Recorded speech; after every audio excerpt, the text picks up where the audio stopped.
नमस्कार विद्यार्थी मित्रांनो, आजच्या या व्हिडिओमध्ये आपण ऑस्कर वाइल्ड या लेखकाने लिहिलेली द हॅपी प्रिन्स या स्टोरीविषयी बघणार आहोत. The happy prince is a very beautiful and very striking story which is written by Oscar Wilde. Let us have a look at the introduction of this story. Oscar Wilde was an Anglo-Irish playwright, novelist, poet, and critic.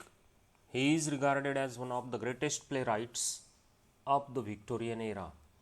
In his lifetime, he wrote 9 plays, 1 novel, and numerous poems, short stories, and essays. Wilde was a proponent of the aesthetic movement, which emphasized aesthetic values more than moral or social themes. This doctrine is most clearly summarized in the phrase art for art's sake.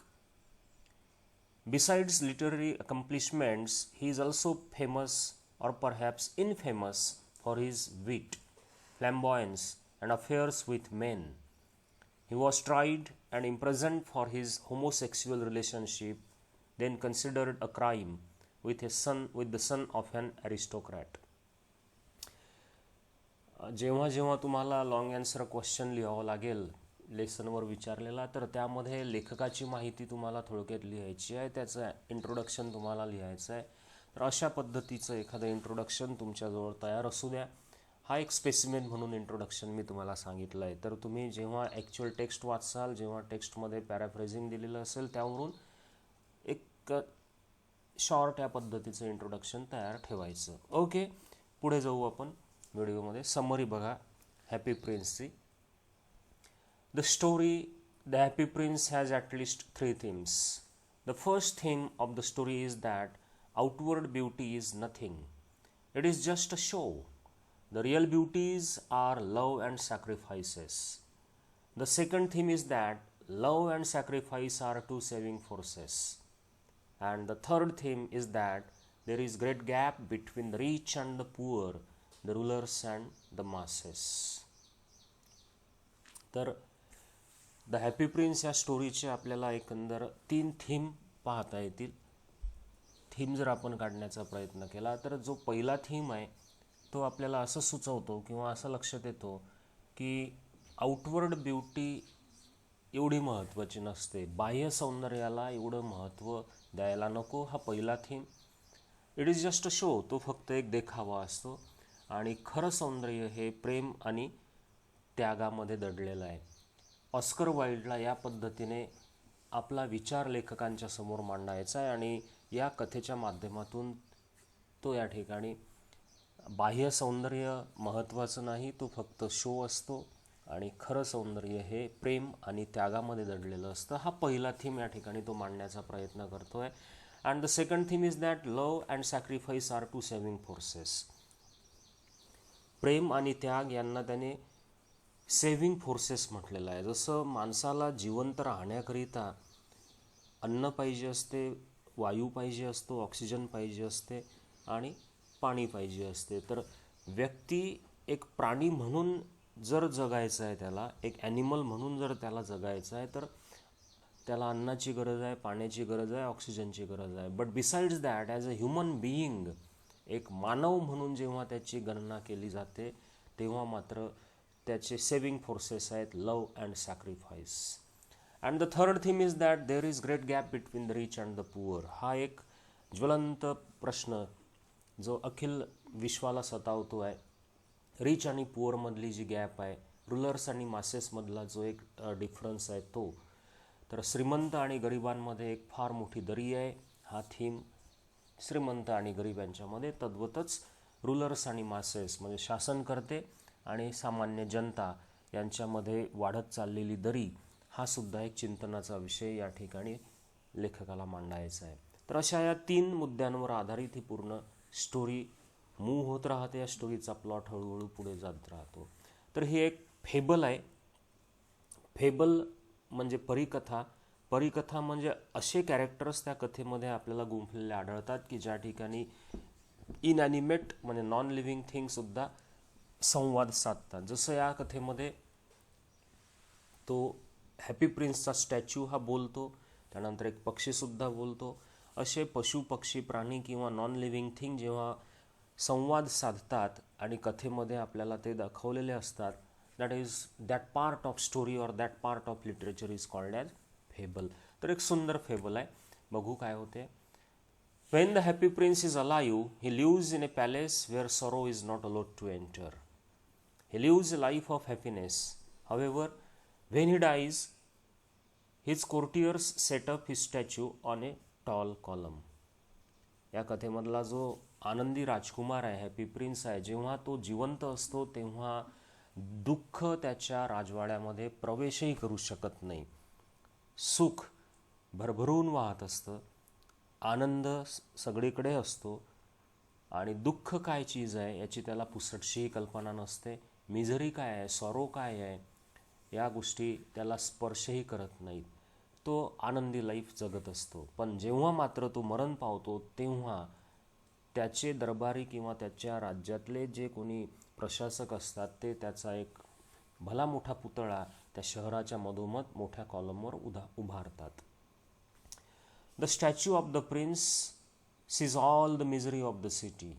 He weeps when he sees people in trouble. He wants to help them. आणि आता मात्र तो त्याच्या राजवाड्याच्या बाहेर पडला आहे, पुतळ्याच्या रूपामध्ये तो गावाच्या त्या शहराच्या मधोमध उभा आहे. तर तेथून मात्र त्याला शहरातलं सर्व दुःख, सर्व कष्ट पाहायला मिळतं. He weeps, तो रडतो. When he sees people in trouble, जेव्हा त्याच्या राज्यातील, त्याच्या शहरातील लोक संकटात आहेत, दुःखात आहेत हे तो बघतो, तेव्हा त्याला रडू येतं. He wants to help them, त्याला मदतही करायची आहे लोकांना.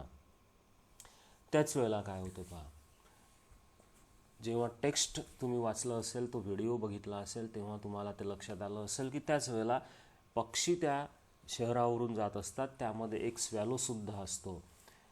A swallow stays at the feet of the statue of the happy prince for the night. On happy prince's request, he prolongs his stay and helps the poor with ruby and sapphires. तो swallow तेथून उडत जात असताना एक विश्रांती म्हणून त्या स्टॅच्यूच्या जवळ थांबतो.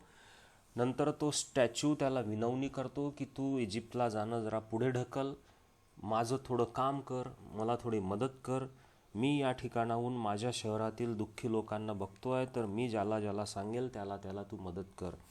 आता मदत कोण्या रूपात, तर त्या स्टॅच्यूला हिरे लावलेले आहेत, मोती लावलेले आहेत, रत्न लावलेले आहेत आणि त्याच्या स्टॅच्यूवर एक सोन्याचा पत्रासुद्धा मढवलेला आहे.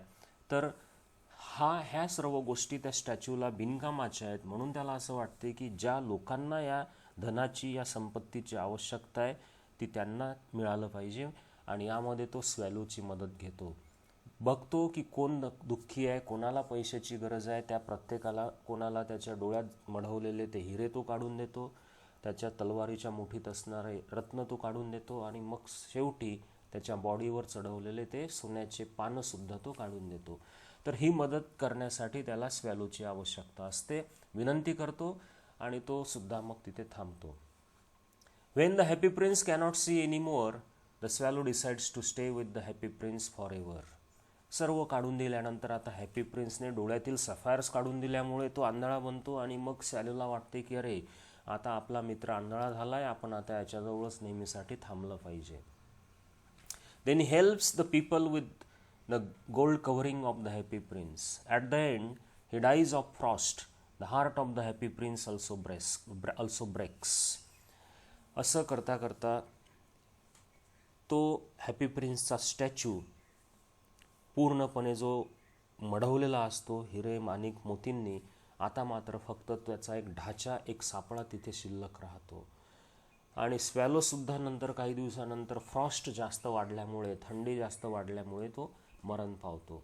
आणि जेव्हा स्टॅच्यू बघतो की आपला मित्र स्वॅलो हा मरण पावला आहे, तर त्यालासुद्धा तोंडात दुःख होते आणि त्याचं हृदयसुद्धा तुटते. म्हणजेच तो सुद्धा, स्टॅच्यूसुद्धा मरण पावतो. Once the mayor and the town councillors pass by the statue of the happy prince. They are shocked to see it without ruby, sapphires and gold covering. It looks ugly without them. They pull it down and decide to make another statue. The heart of the happy prince did not melt in the furnace, and the workers throw it on the dust heap where the dead swallow is already lying. An angel comes and takes both the heart and the dead swallow to God as two precious things. नंतर तो swallow मरण पावलेला आहे, त्याच ठिकाणी पडला आहे. स्टॅच्यूसुद्धा फार असा नाराज दिसतो आहे, उजाड दिसतो आहे, कारण की त्याला जे मढवलेलं सोनं होतं ते आता निघून गेलेलं आहे. मग त्या शहराचा एक मेयर आणि त्या शहरातील काउन्सिलर्स, टाउन काउन्सिलर्स, ते दरबारी त्या स्टॅच्यू समोरून जात असताना असा भकास झालेला स्टॅच्यू बघितल्यानंतर त्यांना धक्का बसतो, कारण त्यावर रुबी नसतो, सॅफायर नसतो आणि गोल्ड कव्हरिंगसुद्धा त्याचं निघून गेलेलं असते. त्यामुळे तो फार क्रूप वाटतो. ते ठरवतात की हा पुतळा काढून टाकायचा आणि या जागी दुसरा पुतळा बनवायचा. अशा रीतीने ऑर्डर दिली जाते. कारागीर त्या ठिकाणी येतात. तो पुतळा तेथून हटवला जातो, तोडला जातो. तो पुतळा स्टॅच्यू हा मेटलपासून बनवलेला असल्यामुळे त्याचंच मेटल पुन्हा वापरायचं, ते वितळवायचं आणि नवीन स्टॅच्यू तयार करायचा असं ठरतं.